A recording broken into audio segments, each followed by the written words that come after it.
नमस्कार श्री स्वामी समर्थ सर्वांना। बघा, उद्या सोमवारी संकष्टी चतुर्थी आलेली आहे आणि ही संकष्टी चतुर्थी गणपती बाप्पांना समर्पित आहे। उद्या सोमवार देखील आलेला आहे आणि या दिवशी आपल्याला काही उपाय करायचे आहे। योगायोगाने संकष्टी चतुर्थी ही सोमवारी आलेली असल्यामुळे आपल्याला उद्या भगवान शंकरांची सेवा देखील करायची आहे। ही संकष्टी चतुर्थी या वर्षातली पहिली संकष्टी चतुर्थी आहे। याला पौष संकष्टी चतुर्थी असं देखील म्हणतात। आपल्याला जर का कुठल्या समस्या असतील, पैशाबाबतीतल्या समस्या असतील, धन आपल्याकडं येत नसेल, येतं पण ते टिकत नसेल किंवा इतर कुठल्या अडचणी असतील, तर या अडचणीसाठी आपल्याला मसूर डाळीचा एक प्रभावी असा हा उपाय करायचा आहे। हा उपाय तुम्हाला उद्या संकष्टी चतुर्थीच्या दिवशी संध्याकाळी हा उपाय करायचा आहे। सकाळी तुम्ही उठल्यानंतर तुम्हाला गणपती बाप्पांची पंचोपचारे पूजा करायची आहे। धूप, दीप, अष्टगंध, हळदी, कुंकू, अक्षदा अर्पण करून तुम्हाला लाल जास्वंदाचं फूल आणि दुर्वा गणपती बाप्पांना अर्पण करायचे आहेत। गुळ खोबऱ्याचा नैवेद्य दाखवा किंवा मोदकाचा नैवेद्य तुम्हाला गणपती बाप्पांना दाखवायचा आहे। गणपती बाप्पा हे विघ्नहर्ता आहे, हे बुद्धीचे देवता आहे। ते आपलं संकट, विघ्न हे नक्कीच दूर करतात। त्याचप्रमाणे मुलांच्या बुद्धीसाठी देखील तुम्ही उद्याच्या दिवशी काही उपाय करू शकतात। आता जो उपाय आपण बघणार आहोत, हा उपाय आपल्याला संध्याकाळी करायचा आहे। या उपायासाठी आपल्याला लाल मसुराची डाळ घ्यायची आहे। तुम्हाला जर का पैशाच्या काही अडचणी असतील, त्या अडचणीसाठी देखील तुम्ही हा उपाय करू शकतात। या उपायामुळे तुमची दारिद्र्य, गरिबी ही नष्ट होणार आहे। उपाय काय करायचा आहे हे बघण्या अगोदर तुम्ही जर का चॅनलवर नवीन असाल तर असेच माहितीचे व्हिडिओ बघण्यासाठी चॅनलला सबस्क्राईब करा आणि बाजूच्या बेल आयकॉनला देखील प्रेस करा। तुम्हाला एका प्लेटमध्ये ही मसुराची डाळ घ्यायची आहे। तुमच्या देवघरामध्ये जो दिवा तुम्ही प्रज्वलित केलेला आहे, तोच दिवा तुम्हाला या उपायासाठी घ्यायचा आहे। उपाय करण्या अगोदर तुम्हाला बसायला आसन घ्यायचं आहे, स्वतःच्या कपाळाला हळदी कुंकू लावायचं आहे, देवांना नमस्कार करायचा आहे। एका प्लेटमध्ये ही मसुराची डाळ घ्यायची आहे आणि दिवा तुम्हाला ह्या मसुराच्या डाळीवर ठेवायचा आहे। या दिव्यामध्ये तुम्ही तूप घालू शकतात किंवा मग तेल घातलं तरी चालेल। तुम्ही जर का दिव्यामध्ये तेल घालणार असाल तर तुम्हाला दिव्यामध्ये चिमूटभर हळद ही घालायची आहे। शक्य झाल्यास तुपाचा वापर तुम्ही करू शकतात। असा हा दिवा आपल्याला संध्याकाळी हा प्रज्वलित करायचा आहे। यामुळे तुमच्या धनाच्या बाबतीतल्या काही समस्या असतील तर ह्या समस्या दूर होणार आहे।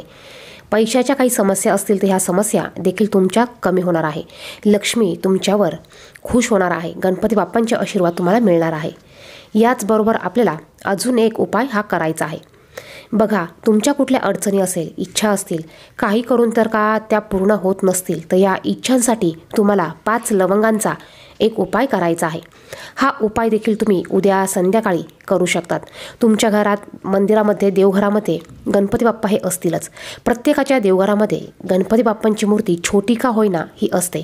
गणपती बाप्पा हे संकटनाशक आहे, हे बुद्धीची देवता आहे, हे आपलं विघ्न हे दूर करत असतात। यासाठी आपल्याला संकष्टी चतुर्थीला असे हे प्रभावी उपाय, सेवा ह्या करायच्या असतात। आपल्याला या उपायासाठी 5 अखंड लवंग घ्यायचे आहे। लवंग ही अखंड घ्या, कुठेही तुटलेली नसावी किंवा लवंगाच्या पुढच्या टोकाला जे फूल असतं ते फूल देखील आपल्याला अखंड पाहिजे आहे। या लवंगा तुम्ही एका प्लेटमध्ये घ्या। त्यानंतर तुम्हाला तुमच्या देवघरासमोर बसायचं आहे। धूप, दीप, अगरबत्ती, दिवा तुम्हाला प्रज्वलित करून घ्यायचा आहे। यातली एक लवंग तुम्हाला तुमच्या उजव्या हातात घ्यायची आहे। ओम गण गणपतये असं म्हणत ही लवंग तुम्हाला गणपती बाप्पांच्या चरणाशी अर्पण करायची आहे आणि त्यानंतर तुम्हाला तुमची जी काही इच्छा असेल ती प्रकट करायची आहे। तुमची कुठलीही इच्छा असू द्या, 1 इच्छा असू द्या, 2 इच्छा असू द्या, तुम्ही ती गणपती बाप्पांना सांगू शकतात। यानंतर दुसरी लवंग घ्यायची, ओम गण गणपते नमः असं म्हणायचं आणि गणपती बाप्पांच्या चरणाशी अर्पण करायची। दुसऱ्यांदा पुन्हा तुम्हाला तीच इच्छा प्रकट करायची आहे किंवा तुमची इतर इच्छा असेल, अडचण असेल तर ती तुम्ही गणपती बाप्पांना सांगू शकतात। असं तुम्हाला 5 लवंगा 5 वेळा ओम गण गणपते नमः असं म्हणून 5 वेळा तुमची इच्छा तुम्हाला सांगायची आहे। आता तुमची इच्छा 1 असू द्या, 2 असू द्या, 3 असू द्या, तुम्हाला ती गणपती बाप्पांना सांगायची आहे आणि ती पूर्ण होऊ दे अशी मनोकामना, अशी प्रार्थना तुम्हाला गणपती बाप्पांना करायचे आहे। गणपती बाप्पांना मनोभावे नमस्कार करायचा आहे। यानंतर बघा, तुम्हाला दुसऱ्या दिवशी उठल्यानंतर या ज्या 5 लवंगा आपण गणपती बाप्पांना अर्पण केल्या होत्या, या 5 लवंगा तुम्हाला उचलून घ्यायच्या आहे आणि एका कागदाच्या पुडीत तुम्हाला बांधायची आहे आणि ही लवंगाची कागदाची पुडी तुम्हाला तुमच्या जवळ ठेवायची आहे। तुम्ही तुमच्या पर्समध्ये ठेवा, पाकिटात ठेवा, खिशात ठेवा, तुम्हाला ही लवंग तुमच्या जवळ ठेवायची आहे। बघा, या उपायाने तुमच्या जीवनात नक्कीच चांगल्या गोष्टी होणार आहे। तुम्हाला तुमच्या अडचणी काही असतील असतील तर ह्या अडचणी हळूहळू कमी व्हायला लागणार आहे. हा उपाय तुम्ही प्रत्येक संकष्टी चतुर्थीला करू शकतात. जर का दुसऱ्यांदा तुम्ही संकष्टी चतुर्थीला हा उपाय केला तर तुम्ही पहिल्या ज्या लवंगा तुमच्या खिशात ठेवलेल्या आहे त्या तुम्ही एखाद्या झाडाखाली खड्डा करून त्यामध्ये विसर्जित करू शकतात किंवा पाण्यामध्ये देखील तुम्ही ह्या लवंगा विसर्जित करू शकतात. आणि दुसऱ्यांदा हा उपाय केल्यानंतर पुन्हा तुम्हाला त्या लवंगा दुसऱ्या दिवशी अशाच कागदाच्या पुडीत बांधून त्या तुम्हाला तुमच्याजवळ ठेवायच्या आहेत. गणपती बाप्पा संकट नाशक आहे, विघ्न हरता आहे. बघा तुमचे जेही काही संकट असेल, विघ्न असतील ती तुम्ही संकष्टी चतुर्थीच्या दिवशी गणपती बाप्पांना नक्की सांगा आणि ह्या देखील काही उपाय सेवा करा. नक्कीच तुमची विघ्न संकट हे गणपती बाप्पा दूर करतील. धन्यवाद. श्री स्वामी समर्थ.